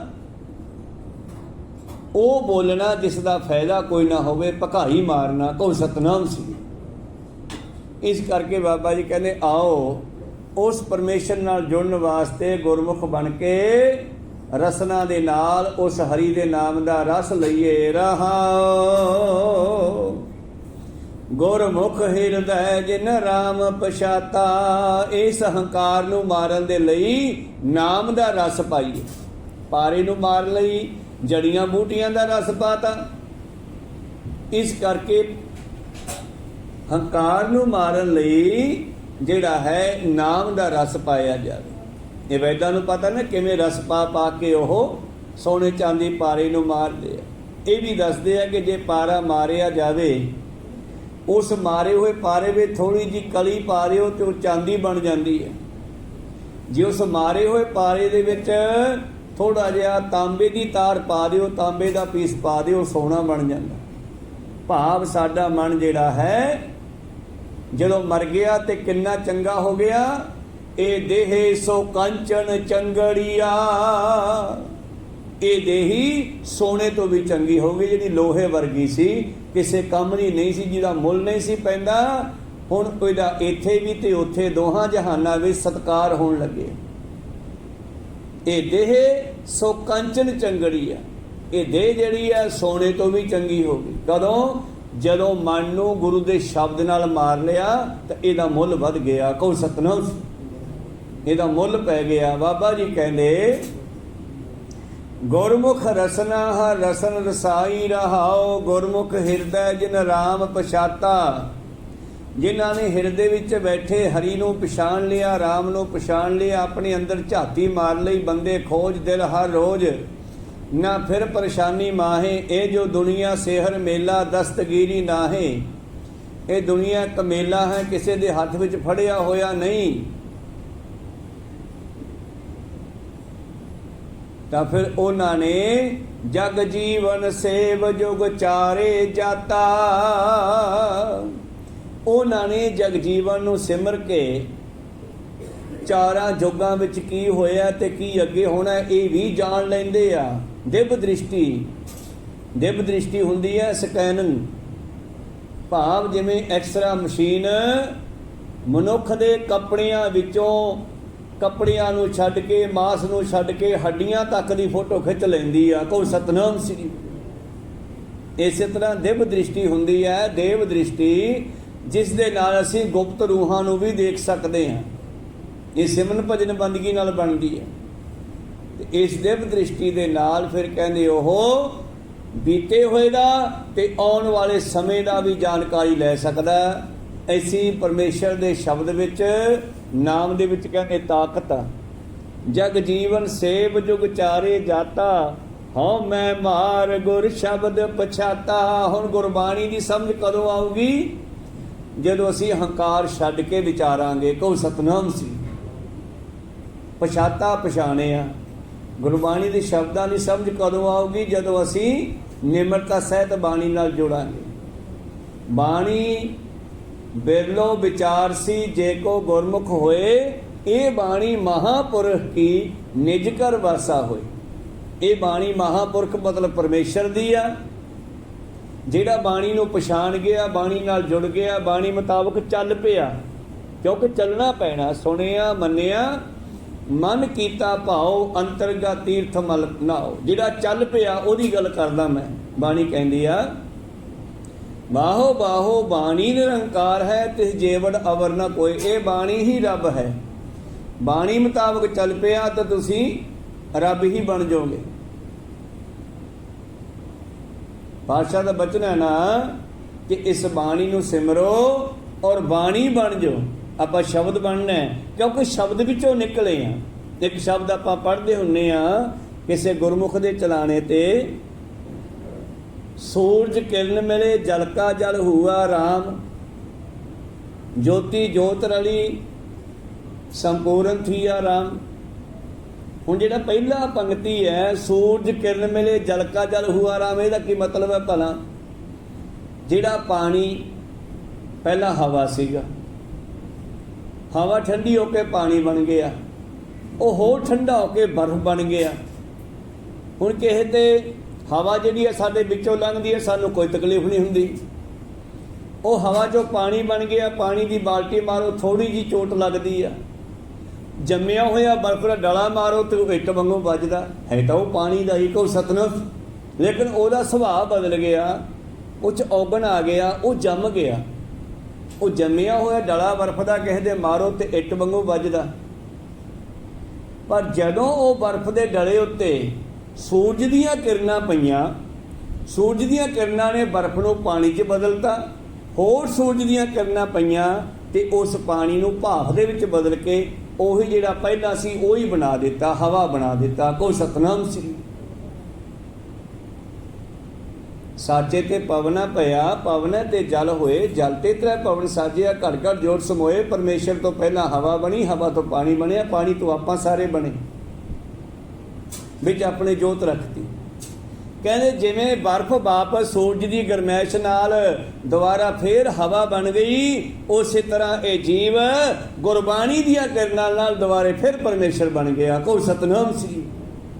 ਜਿਹੜਾ ਟੇਢੀਆਂ ਜੂਨਾਂ ਵਿੱਚ ਤੁਰਿਆ ਫਿਰਦਾ ਸੀਗਾ, ਜਦੋਂ ਮਨੁੱਖ ਬਣ ਕੇ ਬਾਣੀ ਨਾਲ ਜੁੜਿਆ, ਜਦੋਂ ਬਾਣੀ ਦੀ ਵਿਚਾਰ ਇਹਦੇ ਅੰਦਰ ਗਈ, ਸੂਰਜ ਕਿਰਨ ਮਿਲੇ ਜਲ ਕਾ ਜਲ ਹੁਆ ਰਾਮ। ਇਸੇ ਤਰ੍ਹਾਂ ਜੋਤੀ ਜੋਤ ਰਲੀ ਸੰਪੂਰਨ ਥੀਆ ਰਾਮ। ਇਹ ਵੀ ਵਾਪਸ ਰੱਬ ਬਣ ਗਿਆ। ਹਰ ਕਾ ਸੇਵਕ ਸੋ ਹਰਿ ਹੀ ਜੇ ਹੈ, ਬਾਣੀ ਗਾਵੋ ਭਾਈ, ਉਹ ਸਫਲ ਸਦਾ ਸੁਖਦਾਈ। ਗੁਰਬਾਣੀ ਬਣੀਆਂ ਇੱਥੋਂ ਤੱਕ ਹੈ ਤਾਂ ਗੁਰਬਾਣੀ ਬਣ ਜਾਓ। ਹੁਣ ਗੁਰਬਾਣੀ ਤੁਸੀਂ ਕਿਵੇਂ ਬਣ ਸਕਦੇ ਹੋ? ਜੋ ਗੁਰਬਾਣੀ ਕਹਿੰਦੀ ਉਵੇਂ ਚੱਲਣਾ ਸ਼ੁਰੂ ਕਰ ਦਿਓ, ਤੁਸੀਂ ਗੁਰਬਾਣੀ ਬਣ ਜਾਓਗੇ, ਸ਼ਬਦ ਬਣ ਜਾਓਗੇ। ਸ਼ਬਦ ਵਿੱਚੋਂ ਨਿਕਲਿਓ, ਵਾਪਸ ਸ਼ਬਦ ਬਣ ਕੇ ਸ਼ਬਦ ਦੇ ਵਿੱਚ ਸਮਾ ਸਕਦੇ ਹੋ। ਗੁਰ ਸ਼ਬਦ ਸਮਾਵੇ ਅਵਰ ਨਾ ਜਾਣੈ ਕੋਇ ਜੀਵ, ਅਵਰੋਂ ਨਾ ਜਾਣੈ ਸ਼ਬਦ ਗੁਰ ਕੈ, ਏਕ ਨਾਮ ਤੇ ਆਵੇ। ਜਿਵੇਂ ਪ੍ਰਸਾਦ ਨਾਨਕ ਗੁਰੂ ਅੰਗਰ ਪਰਮ ਪਦ ਵੀ ਪਾਵੇ, ਉਵੇਂ ਆਪਾਂ ਸ਼ਬਦ ਬਣਨਾ। ਆਪਾਂ ਹਜੇ ਬਹੁਤ ਕੁਝ ਬਣੇ ਫਿਰਦੇ ਹਾਂ, ਕੋਈ ਚਾਚਾ, ਕੋਈ ਤਾਇਆ, ਕੋਈ ਪਿਓ, ਕੋਈ ਪੁੱਤ, ਪਰ ਅਖੀਰ ਤੇ ਜਾ ਕੇ ਅਸੀਂ ਨਾ ਪਿਓ ਹੈ, ਨਾ ਪੁੱਤ ਹੈ, ਨਾ ਚਾਚੀ ਹੈ, ਨਾ ਤਾਏ ਹਾਂ, ਅਸੀਂ ਕੁਛ ਨਹੀਂ। ਆਪਾਂ ਸ਼ਬਦ ਹਾਂ ਤੇ ਸ਼ਬਦ ਬਣਨਾ, ਤੇ ਸ਼ਬਦ ਨਾਲ ਜੁੜ ਕੇ ਸ਼ਬਦ ਬਣਾਂਗੇ। ਗੁਰਬਾਣੀ ਬਣੀ ਹੈ। ਭਾਈ ਬਾਬਾ ਜੀ ਕਹਿੰਦੇ, ਜਿਨ੍ਹਾਂ ਨੇ ਜਗਜੀਵਨ ਨੂੰ ਜਾਣ ਲਿਆ, ਸੇਵ ਲਿਆ, ਹਉਮੈ ਨੂੰ ਮਾਰ ਕੇ ਜਗਜੀਵਨ ਭਾਵ ਪਰਮੇਸ਼ਰ ਦੀ ਇਸ ਬਾਣੀ ਨੂੰ ਸਮਝ ਲਿਆ। ਹਉਮੈ ਮਾਰ ਗੁਰ ਸ਼ਬਦ ਪਛਾਤਾ, ਕਿਰਪਾ ਕਰੈ ਪ੍ਰਭ ਕਰਮ ਵਿਧਾਤਾ। ਤੇ ਪਰਮੇਸ਼ਰ ਉਹਨਾਂ ਤੇ ਕਿਰਪਾ ਕਰਕੇ ਉਹਨਾਂ ਨੇ ਚੰਗੇ ਕਰਮਾਂ ਦਾ ਸਦਕਾ ਉਹਨਾਂ ਨੂੰ ਆਪਣੇ ਵਿੱਚ ਮਿਲ ਲੈਂਦਾ। ਸੇ ਜਨ ਸੱਚੇ ਜੋ ਗੁਰ ਸ਼ਬਦ ਮਿਲਾਏ। ਉਹ ਜਨ ਇੱਥੇ ਕਿਹਾ ਪਰਮੇਸ਼ਰ ਦੇ ਪਿਆਰਿਆਂ ਨੂੰ, ਨਾਮ ਜਪਣ ਵਾਲੀਆਂ ਰੂਹਾਂ। ਕਹਿੰਦੀ ਉਹ ਸੱਚੇ ਰੱਬ ਦੇ ਪਿਆਰੇ ਗੁਰੂ ਦੇ ਸ਼ਬਦ ਵਿੱਚ ਮਿਲ ਗਏ, ਸ਼ਬਦ ਹੋ ਗਏ। ਆਪਾਂ ਸ਼ਬਦ ਹੋਣਾ ਹੈ। ਮਰਦੇ ਹੋਏ ਜੇ ਸੰਸਾਰੀ ਫੁਰਨਾ ਚੱਕ ਲਿਆ, ਦੁਬਾਰੇ ਫਿਰ ਕਿਸੇ ਜਾਮੇ ਵਿੱਚ ਵੜਨਾ ਪੈ ਜਾਣਾ। ਅੰਤ ਕਾਲ ਜੇ ਲੜਕੇ ਸਿਮਰੇ, ਐਸੀ ਚਿੰਤਾ ਮੈਂ ਜੇ ਮਰੇ, ਸੋਕਰ ਜੋਨ ਬਲ ਬਲ ਔਤਰੇ। ਤਾਂ ਤੇ ਮਰਨ ਵੇਲੇ ਕੀ ਸੋਚਣਾ ਹੈ? ਕੁਛ ਨਹੀਂ ਸੋਚਣਾ। ਆਹ ਗੁਰੂ ਬਸ ਏਦਾਂ ਕਹਿੰਦੇ ਆ, ਜਾਨ ਨਿਕਲ ਜੇ। ਕੋਈ ਸਤਨਾਮ ਨਾ ਵੀ ਸੋਚਿਆ ਜਾਵੇ, ਤੁਹਾਡੀ ਸੁਰਤ ਦੇ ਵਿੱਚ ਵਾਹਿਗੁਰੂ ਚੱਲਦਾ ਹੋਵੇ। ਤਾਂ ਕਬੀਰ ਸਾਹਿਬ ਕਹਿੰਦੇ ਆ ਨਾ ਕਿ ਮਰਨ ਤਾਂ ਦੁਨੀਆ ਮਰੀ ਜਾਂਦੀ ਹੈ, ਪਰ ਜੇ ਕਿਤੇ ਮਰਨਾ ਸਿੱਖਿਆ ਜਾਵੇ, ਮਰਨਾ ਵੀ ਸਿੱਖਣਾ ਚਾਹੀਦਾ, ਕਿਉਂਕਿ ਇਹ ਵੀ ਕੰਮ ਸਭ ਨੇ ਕਰਨਾ। ਮਰਤਾ ਮਰਤਾ ਜਗ ਮੁਆ, ਮਰ ਵੀ ਨਾ ਜਾਣਿਆ ਕੋਈ, ਐਸੇ ਮਰਨੇ ਜੋ ਮਰੇ ਬਹੁਰ ਨਾ ਮਰਨਾ ਹੋਏ। ਕਿਆ ਜਾਣਾ ਕਿਵੇਂ ਮਰਾਂਗੇ, ਮਰਨ ਵੇਲੇ ਪਤਾ ਨਹੀਂ ਕਿਹੋ ਜਿਹੀ ਅਵਸਥਾ, ਕੀ ਬਣੇਗਾ, ਕਿੱਥੇ ਹੋਵਾਂਗੇ। ਕਿਵੇਂ ਮੌਤ ਹੋਣੀ ਆ। ਪਰ ਇੱਕ ਸ਼ਰਤ ਹੈ, ਜੇਕਰ ਸਹਿ ਮਨੋ ਨਾ ਵਿਸਰੈ ਤੇ ਸਹਿਲਾ ਮਰਨਾ ਹੋਏ। ਜੇ ਮਰਨ ਵੇਲੇ ਪਰਮੇਸ਼ਰ ਯਾਦ ਆਵੇ ਤੇ ਤੁਹਾਡਾ ਮਰਨਾ ਵੀ ਵਧੀਆ ਹੋ ਸਕਦਾ ਹੈ। ਕੋਈ ਸਤਨਾਮ ਸੀ। ਆਖਰੀ ਪਦਿਆਂ ਵਿੱਚ ਪਾਤਸ਼ਾਹ ਜੀ ਕਹਿੰਦੇ, ਸੇ ਜਨ ਸੱਚੇ ਜੋ ਗੁਰ ਸ਼ਬਦ ਮਿਲਾਏ, ਧਾਵਤ ਵਰਜੇ ਠਾਕ ਰਹਾਏ। ਜਿਹੜੇ ਗੁਰ ਸ਼ਬਦ ਨਾਲ ਜੁੜ ਗਏ ਉਹ ਆਪਣੇ ਭੱਜਦੇ ਹੋਏ ਮਨ ਨੂੰ ਰੋਕਣਾ ਸਿੱਖ ਗਏ। ਕੋਈ ਸਤਨਾਮ ਸੀ। ਉਹ ਆਪਣੇ ਮਨ ਦੇ ਫੁਰਨਿਆਂ ਨੂੰ ਕਾਬੂ ਕਰਨਾ ਸਿੱਖ ਗਏ। ਮਨ ਤੇ ਉਹਨਾਂ ਦਾ ਕਾਬੂ ਹੋ ਗਿਆ। ਮਨ ਮਾਰਨ ਦੀ ਗੱਲ ਆਈ ਸੀ ਨਾ ਕੱਲ ਵਾਲੇ ਸ਼ਬਦ 'ਚ, ਤੇ ਮਨ ਮਾਰਨ ਤੋਂ ਬਾਅਦ ਫਿਰ ਗੱਲ ਆਈ ਵੀ ਮਨ ਮਾਰਨਾ ਕਿਵੇਂ ਆ। ਕਹਿੰਦੇ ਇਹਦੇ ਵਿੱਚੋਂ ਵਿਕਾਰਾਂ ਨੂੰ, ਹੰਕਾਰ ਨੂੰ ਮਾਰਨਾ। ਜਿਵੇਂ ਪਾਰੇ ਨੂੰ ਮਾਰ ਕੇ ਉਹਦੇ ਔਗਣ ਮਾਰੇ ਜਾਂਦੇ ਆ, ਉਹਦੇ ਗੁਣ ਰੱਖ ਕੇ ਉਹਨਾਂ ਤੋਂ ਦਵਾਈ ਬਣ ਜਾਂਦੀ ਆ, ਇਵੇਂ ਮਨ ਦੇ ਵਿੱਚੋਂ ਔਗਣ ਮਾਰ ਕੇ ਇਹਦੇ ਵਿੱਚ ਗੁਰੂ ਵਾਲੇ ਗੁਣ ਭਰਨੇ ਆ, ਇਹ ਕੀਮਤੀ ਹੋ ਜਾਵੇਗਾ। ਕੋਈ ਸਤਨਾਮ ਸੀ। ਪ੍ਰੀਤਮ ਜੀ ਕਹਿੰਦੇ, ਹਉਮੈ ਮਾਰ ਗੁਰ ਸ਼ਬਦ ਪਛਾਤਾ। ਹਉਮੈ ਨੂੰ ਮਾਰ ਕਰਕੇ ਗੁਰੂ ਦੇ ਸ਼ਬਦ ਦੀ ਪਛਾਣ ਹੋ ਗਈ। ਫਿਰ ਗੁਰ ਸ਼ਬਦ ਮੁਤਾਬਕ ਚੱਲਿਆ। ਕੌਣ? ਜਿਨ੍ਹਾਂ ਦੇ ਉੱਤੇ ਸਾਡੇ ਕਰਮਾਂ ਨੂੰ ਦੇਖਣ ਵਾਲਾ, ਲਿਖਣ ਵਾਲਾ ਵਿਧਾਤਾ ਪਰਮੇਸ਼ਰ ਕਿਰਪਾ ਕਰਦਾ, ਉਹ ਚੱਲ ਪਿਆ ਇਸ ਮੁਤਾਬਕ। ਸੇ ਜਨ ਸੱਚੇ ਜੋ ਗੁਰ ਸ਼ਬਦ ਮਿਲਾਏ। ਉਹ ਸੱਚ ਵਿੱਚ ਮਿਲ ਗਏ, ਜੋ ਸ਼ਬਦ ਵਿੱਚ ਮਿਲ ਗਏ। ਧਾਵਤ ਵਰਜੇ ਠਾਕ ਰਹਾਏ। ਉਹਨਾਂ ਦਾ ਭਟਕਣਾ, ਜੰਮਣਾ, ਮਰਨਾ ਇਹ ਖਤਮ ਹੋ ਗਿਆ। ਠਾਕਣਾ ਹੁੰਦਾ ਰੋਕ ਦੇਣਾ। ਜਿਵੇਂ ਠਾਕਾ ਸ਼ਬਦ ਮਾਝੇ ਵਿੱਚ ਵਰਤਿਆ ਜਾਂਦਾ ਹੈ। ਠਾਕਾ ਹੋਣਾ ਕਿਸੇ ਬੱਚੇ ਨੂੰ ਰੋਕਾ ਕਰਨਾ। ਆਪਣੇ ਮਾਲਵੇ ਵਿੱਚ ਕਹਿੰਦੇ ਆ ਰੋਪਣਾ, ਰੋਕਣਾ ਆਦਿ ਆਦਿ। ਠਾਕਣਾ ਮਤਲਬ ਰੋਕਣਾ। ਉਹਨਾਂ ਦਾ ਭੱਜਦਾ ਮਨ ਖੜ ਗਿਆ ਹੈ। ਨਾਮ ਨਵਨਿਧ ਗੁਰ ਤੇ ਪਾਏ। ਉਹਨਾਂ ਨੇ ਗੁਰੂ ਦੇ ਕੋਲੋਂ 9 ਨਿਧੀਆਂ 18 ਸਿੱਧੀਆਂ ਦਾ ਖਜ਼ਾਨਾ ਨਾਮ ਪ੍ਰਾਪਤ ਕਰ ਲਿਆ। ਹਰ ਕਿਰਪਾ ਤੇ ਵਸੈ ਮਨ ਆਏ, ਤੇ ਗੁਰੂ ਦੇ ਕੋਲੋਂ ਨਾਮ ਲੈ ਲਿਆ। ਹੁਣ 5 ਪਿਆਰੇ ਸਾਨੂੰ ਨਾਮ ਦਿੰਦੇ ਆ। ਪੜ੍ਹੇ ਲਿਖਿਆਂ ਨੂੰ ਕਹਿੰਦੇ ਆ ਬਈ ਜਪਜੀ ਸਾਹਿਬ 5 ਬਾਣੀਆਂ ਪੜ੍ਹੋ। ਜਿਹੜਾ ਅਨਪੜ੍ਹ ਹੈ ਉਹ ਘੱਟ ਤੋਂ ਘੱਟ ਮੂਲ ਮੰਤਰ, ਜੇ ਮੂਲ ਮੰਤਰ ਵੀ ਯਾਦ ਨਹੀਂ ਆਉਂਦਾ ਤਾਂ ਵਾਹਿਗੁਰੂ ਗੁਰਮੰਤਰ ਇਹਦਾ ਸਿਮਰਨ ਤਾਂ ਸਭ ਨੇ ਕਰਨਾ। ਕੋ ਸਤਨਾਮ ਸੀ। ਗੁਰ ਸਤਿਗੁਰ ਕਾ ਜੋ ਸਿੱਖ ਖਾਏ ਸੋ ਭਲਕੇ ਉਠ ਹਰ ਨਾਮ ਤੇ ਆਏ। ਉਦਮ ਕਰੇ ਭਲਕੇ ਪ੍ਰਭਾਤੀ ਇਸ਼ਨਾਨ ਕਰੇ ਅੰਮ੍ਰਿਤਸਰ ਨਹਾਏ। ਫਿਰ ਚੜੇ ਦਿਵਸ ਗੁਰਬਾਣੀ ਗਾਏ ਬਹਿੰਦੇ ਉੱਠਦੇ ਆ ਹਰ ਨਾਮ ਤੇ ਆਏ। ਤੇ 5 ਪਿਆਰਿਆਂ ਨੇ ਸਾਨੂੰ ਇਹ ਨਾਮ ਦਿੱਤਾ। ਇਹ ਨਾਮ ਜਦੋਂ ਪ੍ਰਾਪਤ ਹੋਇਆ ਗੁਰੂ ਦੇ ਕੋਲੋਂ, ਹਰ ਕਿਰਪਾ ਤੇ ਹਰ ਵਸੈ ਮਨ ਆਏ। ਤੇ ਹਿਰਦੇ ਵਿੱਚ ਹਰੀ ਦਾ ਨਾਮ ਜਦੋਂ ਵਸ ਗਿਆ ਤੇ ਸਮਝੋ ਹਰੀ ਵਸ ਗਿਆ। ਨਾਮ ਤੇ ਨਾਮੀ ਦੋਨੇ ਇੱਕੋ ਹੀ ਕੰਮ ਕਰਦੇ ਆ। ਕੋਈ ਅਫਸਰ ਕਹਿੰਦਾ ਜਾ ਤੂੰ ਉਹਦੇ ਕੋਲ ਮੇਰਾ ਨਾਮ ਲੈ ਲਈ ਤੇਰਾ ਕੰਮ ਹੋ ਜਾਊਗਾ, ਤਾਂ ਪਰਮੇਸ਼ਰ ਦਾ ਨਾਮ ਹੀ ਸਾਰੇ ਕੰਮ ਕਰਦਾ। ਕੋਈ ਸਤਨਾਮ ਸੀ। ਪਰਮੇਸ਼ਰ ਨਾਮੀ ਹੈ, ਉਹਦਾ ਨਾਮ ਲਈਏ ਤੇ ਸਾਰੇ ਕੰਮ ਉਹਦੇ ਨਾਮ ਤੋਂ ਹੀ ਹੋ ਜਾਂਦੇ ਆ। ਉਹਦਾ ਨਾਮ ਚੱਲਦਾ ਹੈ। ਪ੍ਰੀਤਮ ਜੀ ਕਹਿੰਦੇ, ਰਾਮ ਰਾਮ ਕਰਤਿਆਂ ਸੁਖ ਸ਼ਾਂਤ ਸਰੀਰ। ਪਰਮੇਸ਼ਰ ਦਾ ਨਾਮ ਜਪਿਆਂ ਜੀਵਨ ਵਿੱਚ ਸ਼ਾਂਤੀ ਆਉਂਦੀ ਆ, ਸੁੱਖ ਮਿਲਦਾ। ਅੰਤਰ ਵਸੈ, ਜਦੋਂ ਅੰਦਰ ਹਰੀ ਦਾ ਨਾਮ ਵਸ ਗਿਆ, ਨਾ ਲਾਗੈ ਜਮ ਪੀਰ। ਫਿਰ ਜਮਾਂ ਦਾ ਦੁੱਖ ਵੀ ਨਹੀਂ ਵਿਆਪਦਾ। ਧੰਨ ਹੈ ਉਹ ਸਿੱਖ ਜਿਨ੍ਹਾਂ ਨੇ ਨਾਮ ਨੂੰ ਹਿਰਦੇ ਵਿੱਚ ਵਸਾਇਆ ਹੋਣਾ। ਆਰੇ ਨਾਲ ਚੀਰੇ ਗਏ, ਤਵੀ ਤੇ ਬੈਠ ਗਏ। ਧੰਨ ਗੁਰੂ ਅਰਜਨ ਦੇਵ ਸ਼ਹੀਦਾਂ ਦੇ ਸਰਤਾਜ। ਔਰ ਦੇਗ ਦੇ ਵਿੱਚ ਅਵਾਲ ਦਿੱਤਾ ਭਾਈ ਦਿਆਲਾ ਜੀ ਨੂੰ। ਸੀਸ ਤੋਂ ਖੋਪੜੀ ਲਾਹ ਦਿੱਤੀ ਹੈ। ਭਾਈ ਤਾਰੂ ਸਿੰਘ ਦੀ ਬੰਦ ਕਰ ਦਿੱਤੇ। ਭਾਈ ਮਣੀ ਸਿੰਘ ਦੇ ਜੰਡ ਦੇ ਨਾਲ ਪੁੱਠਾ ਲਮਕਾ ਕੇ ਭਾਈ ਜੈ ਸਿੰਘ ਖਲਖੱਟ ਦੀ ਚਮੜੀ ਉਧੇੜ ਦਿੱਤੀ ਆ। ਪਰ ਉਹਨਾਂ ਦੇ ਹਿਰਦੇ ਵਿੱਚ ਹਰੀ ਦਾ ਨਾਮ ਵਸਿਆ ਸੀਗਾ। ਉਹਨਾਂ ਨੂੰ ਜ਼ਾਲਮ ਦੁੱਖ ਦੇ ਕੇ ਵੀ ਦੁੱਖ ਨਹੀਂ ਦੇ ਸਕਿਆ। ਕੋ ਸਤਨਾਮ। ਮੀਰ ਮਨੂੰ ਬੜਾ ਦੁਖੀ ਸੀਗਾ। ਕਹਿੰਦਾ ਇਹਨਾਂ ਇਸਤਰੀਆਂ ਦੇ ਸਾਰੇ ਪਤੀ ਮਾਰਤੇ ਮੈਂ, ਇਹ ਕੱਲੀਆਂ ਰਹਿ ਗਈਆਂ। ਮੈਂ ਇਹਨਾਂ ਨੂੰ ਕਹਿਣਾ ਵੀ ਤੁਸੀਂ ਬੇਗਮਾਂ ਬਣ ਜਾਓ, ਤੁਹਾਨੂੰ ਵਧੀਆ ਜ਼ਿੰਦਗੀ ਦੇਵਾਂਗੇ। ਪਰ ਇਹ ਕਿਹੜੀ ਮਿੱਟੀ ਦੀਆਂ ਬਣੀਆਂ ਬੀਬੀਆਂ ਜਿਹੜੀਆਂ ਆਪਣਾ ਧਰਮ ਤਿਆਗਣ ਨੂੰ ਤਿਆਰ ਨਹੀਂ। ਕੋ ਸਤਨਾਮ। ਅੱਜ ਸੰਸਾਰ ਨਿੱਕੇ ਨਿੱਕੇ ਲਾਲਚਾਂ ਕਰਕੇ ਆਪਣੇ ਗੁਰਸਿੱਖੀ ਧਰਮ ਨੂੰ ਛੱਡ ਕਰਕੇ ਆਸੇ ਪਾਸੇ ਭਟਕਦਾ ਫਿਰਦਾ। ਕੋ ਸਤਨਾਮ ਸੀ। ਬੜਾ ਦੁਖੀ ਸੀ ਉਹ। ਉਹਨੇ ਬੜੀ ਕੋਸ਼ਿਸ਼ ਕੀਤੀ ਬੀਬੀਆਂ ਨੂੰ ਗੁਰੂ ਪਿਆਰੋ ਧਰਮ ਬਦਲ ਕੇ ਆਪਣੀਆਂ ਮੁਸਲਮਾਨਾਂ ਦੀਆਂ ਬੇਗਮਾਂ ਬਣਾਉਣ ਦੀ। ਪਰ ਬੀਬੀਆਂ ਕਹਿੰਦੀਆਂ ਸਿਰ ਜਾਵੇ ਤਾਂ ਜਾਵੇ, ਮੇਰਾ ਸਿੱਖੀ ਸਦਕ ਨਾ ਜਾਵੇ। ਅਸੀਂ ਇਸੇ ਧਰਮ 'ਚ ਮਰਾਂਗੀਆਂ। ਕੋ ਸਤਨਾਮ। ਜਿਹੜੀ ਧਰਮ 'ਚ ਪੈਦਾ ਹੋਈਆਂ ਇਸੇ 'ਚ ਹੀ ਮਰਾਂਗੀਆਂ। ਉਹਨਾਂ ਦੇ ਕੁੱਖਾਂ ਵਿੱਚੋਂ, ਉਹਨਾਂ ਦੀ ਕੁਛੜਾਂ ਵਿੱਚੋਂ ਛੋਟੇ ਛੋਟੇ 2-2 ਸਾਲ ਦੇ ਬੱਚੇ ਖੋ ਕੇ ਉੱਪਰ ਸਿੱਟਣੇ, ਥੱਲੇ ਵਰਸ਼ਾ ਕਰਕੇ ਮਾਰ ਦੇਣਾ। ਤੇ ਬੀਬੀਆਂ ਨੇ ਕਹਿਣਾ ਸ਼ੁਕਰ ਹੈ ਇਹ ਬੱਚਾ ਵੀ ਪਰਮੇਸ਼ਰ ਤੇਰੇ ਕੋਲੇ ਪਹੁੰਚ ਗਿਆ ਹੈ ਕਿ ਇਸ ਨੇ ਵੱਡਾ ਹੋ ਕੇ ਸਿੱਖੀ ਦਾ ਨਾਮ ਖਰਾਬ ਨਹੀਂ ਕੀਤਾ। ਕੋਈ ਸਤਨਾਮ, ਇਹ ਵੀ ਸ਼ਹੀਦ ਆ। ਬੜਾ ਹੈਰਾਨ ਹੈ। ਗੁਰੂ ਪਿਆਰੋ ਖੰਨੀ ਖੰਨੀ ਰੋਟੀ ਦਿੰਦਾ, ਮਣਾ ਮੂਹੀ ਕਣਕ ਦਾਣੇ ਪਸਾਉਂਦਾ, ਫਿਰ ਵੀ ਉਹ ਸ਼ੁਕਰੀਆ ਕਰਦੀਆਂ। ਬੜਾ ਦੁਖੀ ਹੋਇਆ ਜਦੋਂ ਕੋਈ ਬੀਬੀ ਉਸ ਦੀ ਗੱਲ ਨੂੰ ਮੰਨ ਕੇ ਆਪਣੇ ਧਰਮ ਛੱਡਣ ਨੂੰ ਤਿਆਰ ਨਾ ਹੋਈ। ਕੋ ਸਤਨਾਮ ਸੀ। ਤੇ ਇਹ ਕਿਰਪਾ ਨਾਮ ਦੀ ਸੀ, ਇਹ ਸਿਮਰਨ ਦੀ ਕਿਰਪਾ ਹੀ ਸੀ ਕਿ ਉਹਨਾਂ ਨੂੰ ਸਿਮਰਨ ਨੇ ਹੀ ਉਹਨਾਂ ਜਮਾਂ ਦੇ ਦੁੱਖਾਂ ਤੋਂ ਵੀ ਬਚਾ ਕੇ ਰੱਖਿਆ। ਉਹ ਜਮ ਸੀ ਮੁਗਲ ਉਹਨਾਂ ਵਾਸਤੇ ਉਸ ਵੇਲੇ। ਤਾਂ ਆਖਰੀ ਪੰਕਤੀ ਵਿੱਚ ਬਾਬਾ ਜੀ ਕਹਿੰਦੇ ਅੰਤਰ ਵਸੇ ਨਾ ਲਾਗੈ ਜਮ ਪੀਰ। ਜਦੋਂ ਅੰਦਰ ਹਰੀ ਦਾ ਨਾਮ ਵਸ ਗਿਆ ਤੇ ਜਮਾਂ ਦੀਆਂ ਪੀੜਾਂ ਵੀ ਨਹੀਂ ਵਿਆਪ ਸਕਦੀਆਂ। ਆਪੇ ਸਾਹਿਬ ਆਪ ਵਜ਼ੀਰ। ਉਹ ਨਾਮ ਜਪਣ ਵਾਲਾ ਪਰਮੇਸ਼ਰ ਦਾ ਰੂਪ ਹੀ ਹੋ ਜਾਵੇਗਾ। ਉਹ ਸਾਹਿਬ ਤੇ ਉਹੋ ਹੀ ਵਜ਼ੀਰ ਹੋ ਜਾਵੇਗਾ। ਉਹਦੇ ਅੰਦਰ ਹੀ ਸਭ ਕੁਝ ਵਸ ਜਾਵੇਗਾ। ਨਾਨਕ ਤਾਂ ਤੇ ਹੈ ਨਾਨਕ। ਗੁਰੂ ਅਮਰਦਾਸ ਜੀ ਆਪਣੇ ਆਪ ਨੂੰ ਕਹਿੰਦੇ ਆ, ਪਰ ਕਹਿੰਦੇ ਸਾਨੂੰ ਹੈ। ਨਾਨਕ ਸੇਵ ਸਦਾ ਹਰ ਗੁਣੀ ਗਹੀਰ, ਹਮੇਸ਼ਾ ਉਹਨੂੰ ਸਿਮਰਿਆ ਕਰ।